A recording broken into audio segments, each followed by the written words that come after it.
May 7, 1946. A man is tied to a wooden pole on a sand dune outside The Hague. He refuses a blindfold. He wants to look straight into the eyes of the 12 soldiers about to end his life. Seconds later, the order is given, and the man who once dreamed of ruling a Nazi Netherlands falls into the sand, dead. This is the real, documented execution of Anton Mussert, and what led him to that pole is a story soaked in betrayal, delusion, and one of the strangest political marriages in European history. Most people have never heard the name Anton Mussert, but in the Netherlands, during the darkest years of the 20th century, this man believed he could become a king in all but name. He wasn't a soldier. He wasn't even particularly charismatic. He was an engineer, a builder of dams and roads, who convinced himself he could rebuild an entire nation's soul around fascism. And for a few short years, thousands of Dutch citizens actually followed him. But belief is not the same as power, and Mussert was about to learn that the hard way, standing face to face with the very ideology he worshipped. If dark, real history hits different for you, the kind most channels are too scared to cover, hit subscribe right now, because this channel exists for stories exactly like this one. Real footage, real consequences, no sugarcoating. Let's get into it. Anton Adriaan Mussert was born in 1894 in a quiet Dutch town, the son of a schoolteacher. Nothing about his childhood suggested a future of blood, betrayal, and firing squads. He grew up to be brilliant with numbers, precise, methodical, the kind of man who became one of the most respected hydraulic engineers in the Netherlands. But underneath that calm, technical mind was something far more dangerous, a hunger for control. And in 1931, that hunger found its outlet. That year, Mussert founded the NSB, the National Socialist Movement, modeling it directly after Hitler's rising party in Germany. At first, people laughed. A fascist party in the tolerant, trade-loving Netherlands. It seemed impossible. But then came the Great Depression. Jobs vanished.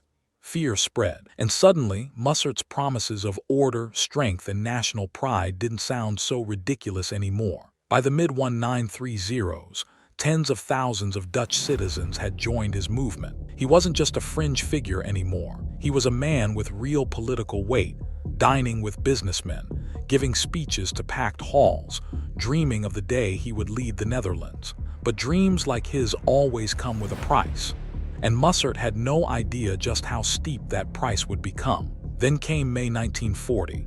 German tanks rolled across the Dutch border. In 5 brutal days, the Netherlands, a country that had stayed neutral through World War I, collapsed under Nazi occupation. And for Anton Mussert, this wasn't a tragedy. This was, in his mind, an opportunity. He believed his moment had finally arrived. He believed Hitler would reward his loyalty by handing him the keys to the country he loved. He was about to find out just how wrong a man can be, and just how far Hitler was willing to use someone, only to throw them away the second they stopped being useful. So Mussert believed his moment had come. The Nazis were in control of the Netherlands, and he was ready to be crowned their loyal partner. But what happened next would humiliate him in ways he never saw coming. And it all started with one brutal realization. Hitler didn't actually trust Mussert. Not really. To the Nazi high command, Mussert was useful, a Dutch face to put on German occupation, a puppet who could make the takeover look less like conquest and more like cooperation. He was given a title, Leader of the Dutch People, a word designed to sound like Führer. But titles are cheap. Real power, that stayed firmly in German hands. Behind closed doors, German officials mocked him. They saw him as soft, overly formal, a bureaucrat playing dress-up as a dictator. He wanted a real government. He wanted an independent fascist Netherlands standing beside Germany, not beneath it. But every time he pushed for more authority, Berlin quietly pushed back.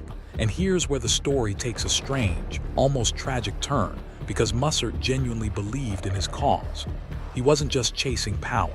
He actually thought he was saving his country. That kind of delusion, it's rare, and it's about to cost him everything. Amid all this political maneuvering, there was a quieter, more personal drama unfolding. Mussert's second marriage, to his cousin Maria Whitlam, scandalized even his own supporters. Whispers spread through Dutch society.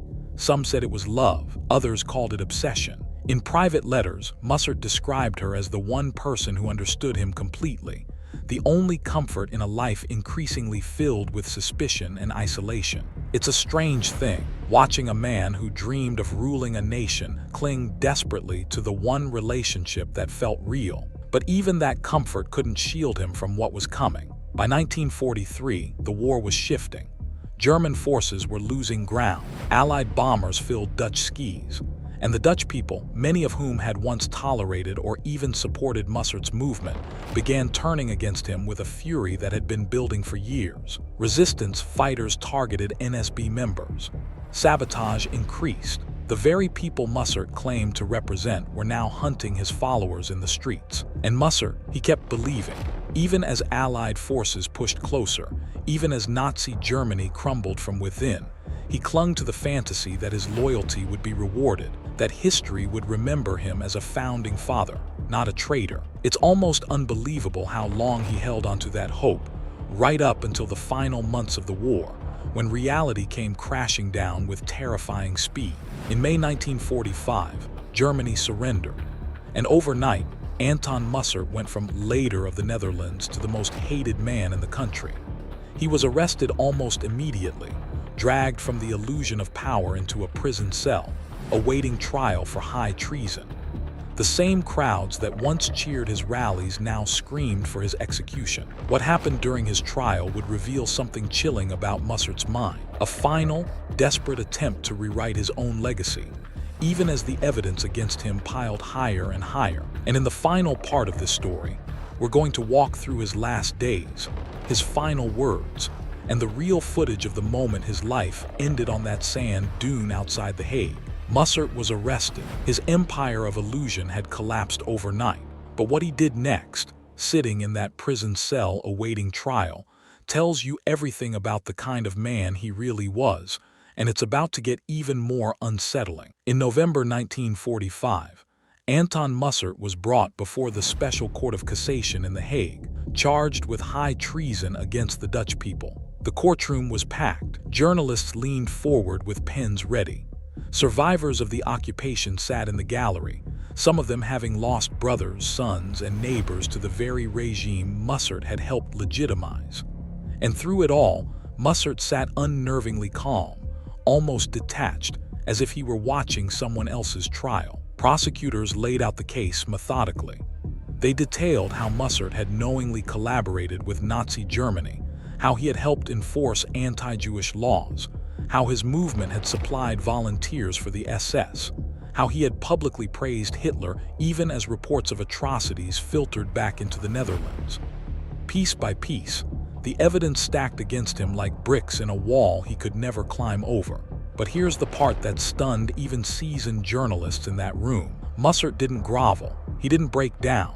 Instead, he stood and delivered a defense so strange, so detached from reality, that it revealed just how deep his self-deception ran. He claimed he had only ever wanted to protect the Netherlands. He argued that by cooperating with Germany, he had actually shielded the Dutch people from something far worse: direct military rule, harsher repression, greater suffering. In his mind, he wasn't a traitor.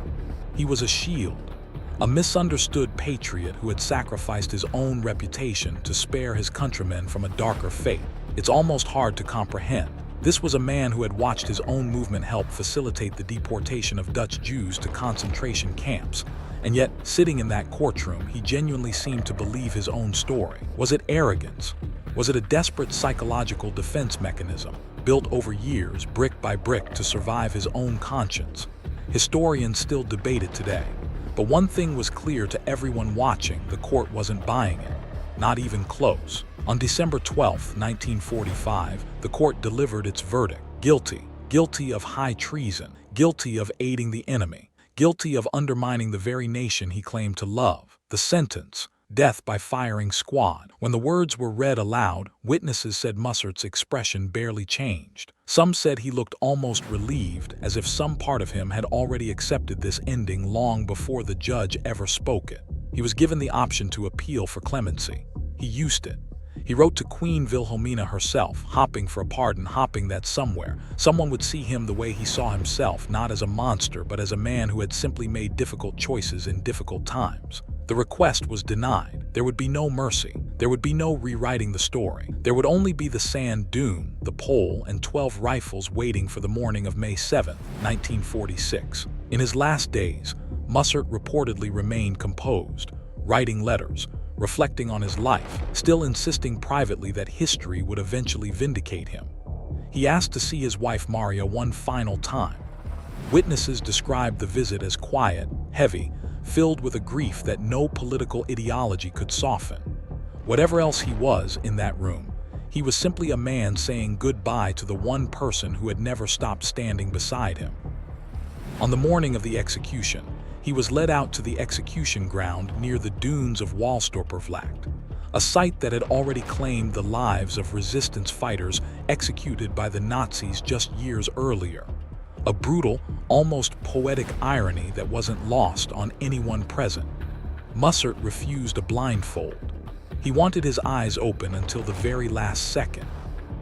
At 7:04 a.m., the order was given. 12 rifles fired in near-perfect unison. Anton Mussert, the man who once dreamed of ruling the Netherlands as a fascist state, collapsed instantly. He was pronounced dead moments later. The footage, grainy and haunting, remains one of the most striking visual records of post-war justice in Europe. A stark, silent reminder of how quickly power can collapse, and how completely history can turn against those who bet everything on the wrong side of it.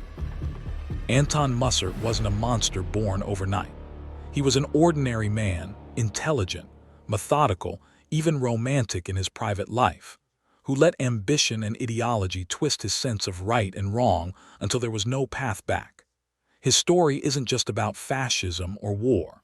It's about how easily belief can override truth, how comfortably people can convince themselves they're the hero of a story where they're actually the villain.